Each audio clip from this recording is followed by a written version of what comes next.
Today we're going to talk about socially distinctive markers. That's another way of saying pay attention to the accuracy and quality of your writing, or people may just question your intelligence. If you screw these things up here and there, Are you talking about me? If I screw them up, I'm not going to screw them up. you don't know. No. Well, I don't know that you've ever made a mistake. No, I don't in think writing. I have. No. Well, except for my wife, Pat made a mistake. As my wife did Yeah, also. yeah. You probably made a mistake in agreeing to do this grammar geezers thing I'm too. beginning to feel that, yes. But we had a lot of conversations about this, and it's about socially distinctive markers, and that's a fancy pants way. I use the word too many times. It's a complicated polysyllabic. That's another big word. I'm throwing them out there right now, John. I'm impressed. Go ahead. It's a way of saying people judge you in this world, and they judge you on your writing. And not everybody, because not everybody sees the mistakes, but Not everybody reads. for one thing. But two, in many endeavors, and professional, academic, whatever, people actually do read pretty closely. And we're not talking about emails and so forth, but if you're doing a term paper or you're writing a report or a thesis or whatever it might be, making a mistake here and there isn't a huge deal.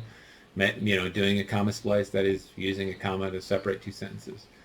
But doing it a lot, making lots of mistakes, has a bad effect on people's, I was going to say deleterious, by the way, but That would work. Would have been Yeah. a good word. But it's a long one. We're not trying to, flash our enormous vocabularies. That's right. We're not going to use sesquipedalian words. We're not stooping to that. Yes. But anyway, you understand where I'm going. And I just wondered if you have any comment on the importance of paying attention to this stuff. Oh, I do, because of something I want to get into another time. It's called the idea that the whole is greater than the sum of its parts. When you make a couple of tiny mistakes, there's no big deal, but because of what's called synergism, and I didn't want to talk about that now, but we will later. Yeah. All these little quote around little mistakes you make, it makes you look like you're illiterate, and that questions your audience, because if you're guilty of sloppy writing, they may automatically assume, at least I would, that you're guilty of sloppy thinking, and that's you are, I want to say pissing in the wind, but I don't think that's appropriate. But No. That's totally. You're knocking on a door where there's a deaf man on the other side, and he never hears you. So people are going to hear you because you made so many minor mistakes. And quote marks are on minor because of synergism, the whole is greater than the sum of its parts. They're not minor. Right. Well, as you say, the message gets diluted. Yeah, but I want to iterate. And by the way, one of my most hated words is reiterate. Yeah. So I want to iterate that. Why is it one of your most hated words? Well, iterate means to repeat again, and so does reiterate, so it just doesn't make any sense. So if you say reiterate, are you saying I'm not repeating this? I'm not going to go there, because you're too young and too smart for me. But anyway, I want to iterate that we are only talking about writing, maybe even almost formal writing. Yeah. But not really, because sometimes if you write a letter, and those are what I call shit drafts, or when you send an email, those are called what I call shit drafts. You don't really have to worry about it, but if you make so many errors, even in a shit draft, it causes your audience to question how literate you are, or as my mother used to say, do you have your thinking cap on? So I think we need to discuss that at a later date. But I'd love to. We will. Well, and I think the main point, and we'll close with this, is that clear writing is clear thinking, first of all.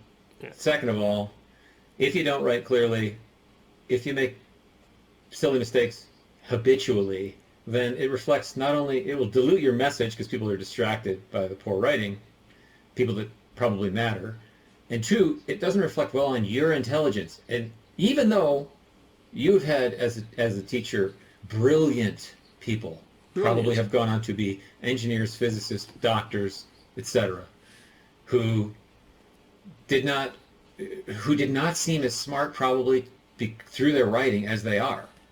which is Oh, a yeah. disservice to themselves. Yes. I don't know. Well, I good. want to say one thing before we close, and it's interesting for the reader should know this. You said first of all, and then you said second of all. That means you set up a pattern, and so you then have to follow up with Finally. third of all, fourth of all, fifth of all. And similarly, if you start out with first, you have to go second, third, fourth, fifth. If you start out with firstly, then you have to go secondly, thirdly, fourthly, fifthly. It's a matter of consistency. And then you wrap it up with finally, or Finally. something. Finally, good night. Oh, good night. and the good night. chimes are going off. Yeah. So, all right, John Rubadeau, thank you so much for taking the time. Thank And, you, Todd Neff, look for forward inviting to me. the next episode of Grammar. We'll Easy. have fun. We are having fun, brother. All right. Okay. Love you. Bye. Love you too. Thanks for watching, and if you have ideas on topics on writing and grammar that you'd like us to cover in the future, let us know in the comments.